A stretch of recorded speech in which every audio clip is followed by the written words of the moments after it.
Welcome to the Human 5 Project, the podcast where we cut straight to the breakthroughs that matter, the show where science meets self-optimization. I'm your host, Ultimate Biohacker 10X, and here we break down the real research, real data, and real dosing behind modern biohacking, from compounds and peptides to techniques, devices, lifestyle strategies, and performance protocols.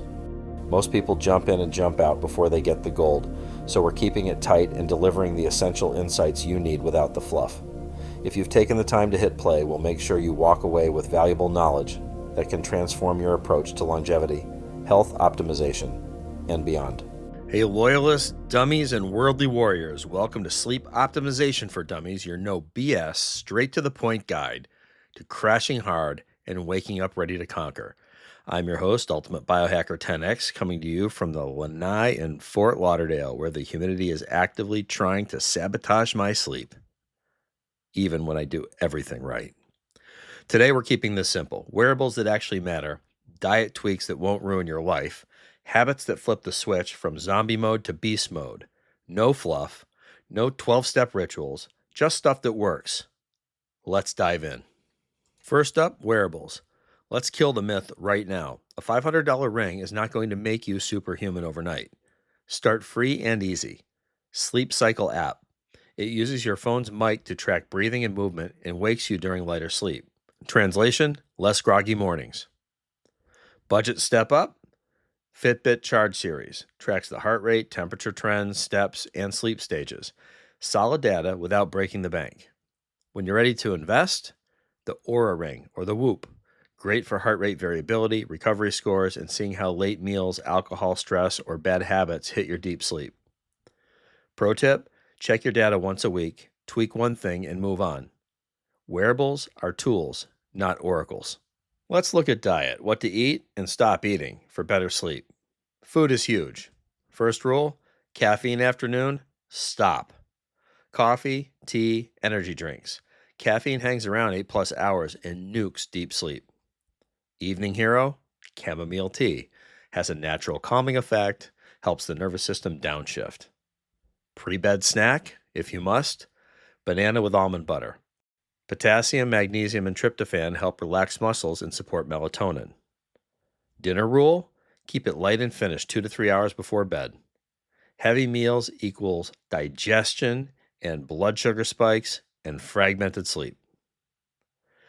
Bonus for pre-diabetics or anyone insulin sensitive, avoid nighttime sugar bombs. Go protein and complex carbs if needed. Think chicken and sweet potato. Quick safety note, if insomnia is chronic, you snore loudly or wake up gasping, that's a medical conversation, not a willpower issue. This is my favorite. My bedroom is a sleep cave, and yours should feel like a cave. Cool, 65 to 68 degrees Fahrenheit. Dark, blackout curtains or eye mask. Quiet, white noise or earplugs if needed. Screens off 1 to 2 hours before bed, or not at all. Blue light blocks melatonin, and that's your sleep hormone. Replace scrolling with reading, journaling, light stretching. But here's the big rule.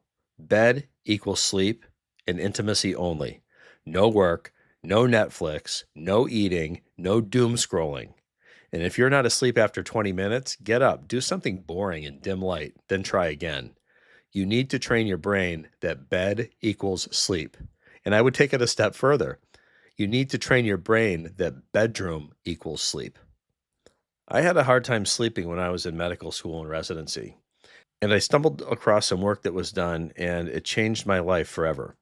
For decades, I have followed a 1989 work out of Harvard done by Greg Jacobs and folks in the sleep division at Brigham and Women's.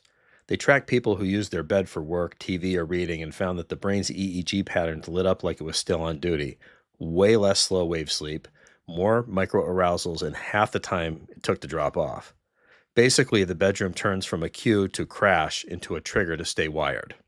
For me, having changed just that alone, I was able to get to sleep in less than 7 minutes at the worst that I can remember. How about sleep hygiene? Some do's and don'ts. Keep a consistent bedtime. Even weekends. Build a simple wind-down ritual. 5 to 10 minutes is plenty. Get morning sunlight, 10 to 30 minutes. This resets your circadian rhythm. Don't work in bed. Don't eat heavy or drink alcohol close to sleep. Don't check your phone in bed. It's a dopamine trap. Sleep hygiene isn't sexy, but it works. All right, so let's bring this home. Pick one change and stick to it. Here's your dummy-proof starter plan. Cut caffeine after 2 p.m. Set a consistent bedtime. Make your bedroom cool and dark. Pick one. Do it tonight.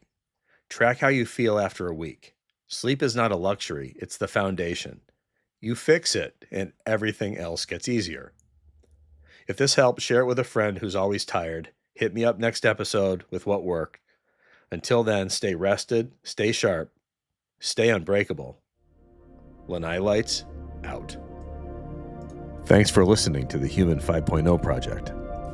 If you found value in today's episode, share it with someone who's ready to elevate their biology.